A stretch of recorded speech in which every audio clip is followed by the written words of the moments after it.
Vanessa, talking about winemaking techniques, a varietal that really lends to the hand of the winemaker, Chardonnay.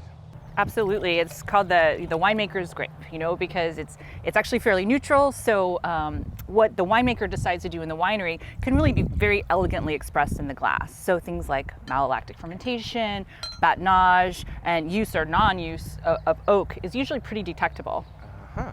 This one in particular, made by a true artist on the winemaking side, Aaron Pott. He grabbed the fruit from Sonoma Mountain, which is really rumbustious and high energy and acid, and then went through 100% malolactic fermentation, 11 months in an oak barrel, and also a little bit of batonnage, which kind of gives it a little. Well, Aaron's an amazing winemaker, also an opera lover. You didn't know. But I think this really shows very well what we were hoping it would in terms of this theme for this month, because the malolactic fermentation, or it's actually a conversion, not a fermentation, of malic acid, like in a green apple, into lactic acid, like in dairy, sort of softens the edges of the acidity. And you get a little bit of that sort of creaminess, almost like a, just slight hint of butter, but it's not overwhelming at all.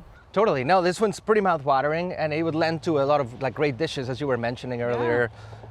Scallops all day, or like a veal with the piccata sauce with capers and lemon. Well, the real question though is, what would your grandmother pair it with? Oh my God, my grandma had this recipe for Chardonnay, and she loved her Chardonnay. So like a summer succotash with like zucchinis and San Marzano tomatoes, put it in the oven for a little bit. Love that. You could add cheese or not, but Chardonnay definitely kind of has this chameleon way to pair well with it. Absolutely, it's delicious. Cheers. Cheers.